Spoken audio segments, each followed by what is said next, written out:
जैसे कल उन्होंने बता रहे थे कि एक तो 10 वेंटिलेटर पास हुए, उनका बजट 4 का ही हुआ है या 10 का हुआ है, उसके बारे में हम जानकारी लेना चाहते हैं आपसे। उनकी जांच करा ली जाए, जो वास्तव में लिए थे उतने ही दिए गए हैं और उसकी जांच करा ली जाए।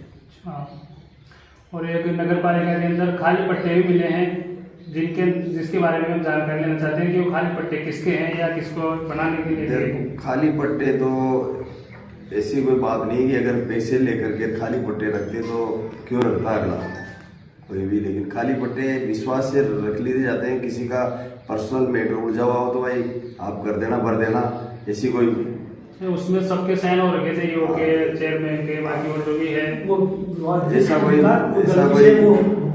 ऐसा कोई इशू नहीं है, वो सब विश्वास से काम चलता है। हाँ, बस उसके बारे में पूछना चाह रहे थे हम कि जनता को भी तो विश्वास हो।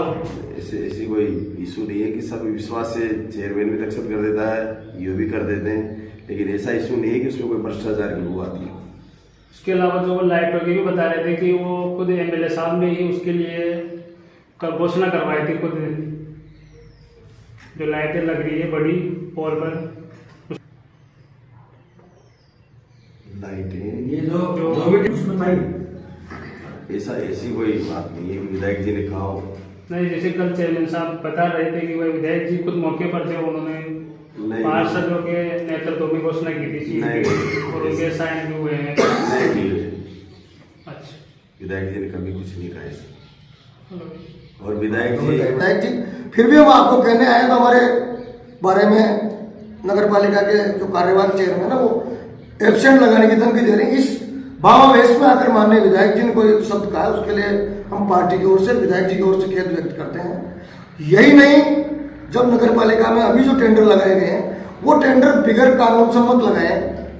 जब बिजली के पोलों की और आप बिजली की आवश्यकता आज की तारीख में टोडराइजिंग नगर पालिका में नहीं है, फिर भी अगर वो लगाते हैं तो उसमें जो शर्तें लगाई गई वो शर्तें हटाकर लगाया जाए और शर्तें ऐसी लगाए कि टोडराइजिंग में कई लोग हैं जो उसमें क्वालिफाई है, वो लोग टेंडर ले सकते हैं। फिर भी अगर वो लगा रहे हैं इसमें, उसकी शर्तें हटाकर टोडराइजिंग के लोगों को लाभ पहुंचाए जाए, हाई मास्क लाइटें लगाई जाए और राज का दुरुपयोग नहीं करें। वो सत्ता में बैठे हैं, इसका मतलब ये नहीं कि राज का दुरुपयोग करें। हम विपक्ष की भूमिका में है, हम विपक्ष की भूमिका निभाएंगे और विपक्ष की भूमिका निभाते हुए अगर वो गलत करेंगे तो उसका हम विरोध करेंगे। जनहित में जो भी होगा, हमारी पार्टी पूरी सब कार्यकर्ता में एकजुट है। माननीय विधायक जी भी टोडराइजिंग के संबंध में कोई राजनीति नहीं करते, राजनीति से ऊपर उठ के बात करते हैं, इसलिए हम सबको टोडराइजिंग के विकास में कोई राजनीति नहीं करनी चाहिए। कोई कांग्रेस भारतीय जनता पार्टी नहीं है। हमारे लिए सबसे पहले टोडराइजिंग शहर का विकास है। जिस प्रकार संत कुमार जी के समय में एक भी काम होता था तो बोर्ड के द्वारा, बोर्ड में प्रस्ताव लिया जाकर साधारण सभा में अनुमोदन किया जाता था। तो मैं चेयरमैन साहब से, सत्यनारायण जी से आग्रह करना चाहूंगा, अगर आप अच्छे आदमी हैं, आपका सोच टोडराइजिंग की नगर पालिका के प्रति सकारात्मक है, तो आप बोर्ड की बैठक बुलाइए, बोर्ड की बैठक बुलाकर उसमें निर्णय लीजिए, पार्षदों से पूछिए, पार्षदों के आधार पर अगर सर्वसम्मति से आप ये निर्माण कार्य कराना चाहते हैं तो निश्चित रूप से भारतीय जनता पार्टी टोडराइजिंग के विकास में सहयोग करेगी। हम सब मिलकर सहयोग करेंगे।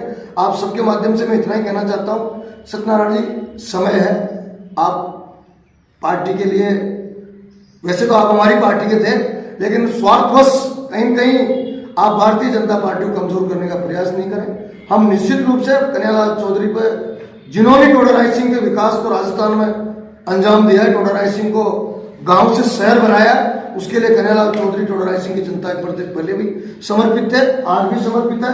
भारतीय जनता पार्टी बगैर राजनीतिक भेदभाव के टोडराइजिंग का विकास करना चाहती है। हम सब कार्यकर्ता सहयोग करेंगे। चाहे चेयरमैन हमारा आजमा नहीं है, लेकिन विकास में हम कोई दुर्भावना नहीं रखना चाहते। आप सबके माध्यम से इतना ही निवेदन करना चाहते हैं कि हमारी भारतीय जनता पार्टी के लोग कन्हैयालाल जी चौधरी पर कोई गलत आरोप लगाया उसको बर्दाश्त नहीं करेंगे। धन्यवाद। चाहिए सत्यनारायण जी भाई साहब ने किया है। एम्पावर कमेटी का केवल इतना ही है, प्रशासन शहरों के संग पट्टे दे सकते हैं या और काम कर सकते हैं, उनको वित्तीय अधिकार नहीं है। वित्तीय अधिकार केवल साधारण सभा को या बोर्ड को है, वो भी बहुमत से हो। इसलिए हम निवेदन करना चाहेंगे कि आप अगर पैसा खर्च करना चाहते हैं तो पहले आमले की पहाड़ पे करें, और अगर बजट बचता तो ये भी टेंडर लगाएं और टेंडर में शर्तें ऐसे लगाओ। हमारे टोडराइजिंग में भी कई लोग ऐसे हैं जो इसमें भाग ले सकते हैं। और इतनी बड़ी शर्त क्यों लगा रहे हैं आप? इतनी बड़ी शर्त इसलिए मत लगाइए कि इसमें बिजली बोर्ड का स्पष्ट नियम है, आप छोटे लोगों को भी टेंडर देंगे, बड़े भी। बिजली का पोल कोई भी लगा सकता है। आप केवल एक ठेकेदार को फायदा पहुंचाने के लिए इतनी बड़ी शर्त लगा रहे हैं, इसमें हमको भ्रष्टाचार की बू आती है। इसलिए आप इस शर्त को हटाएं, ये हमारा आपसे निवेदन है। इतने 4 महीने से वो एक मीटिंग भी तो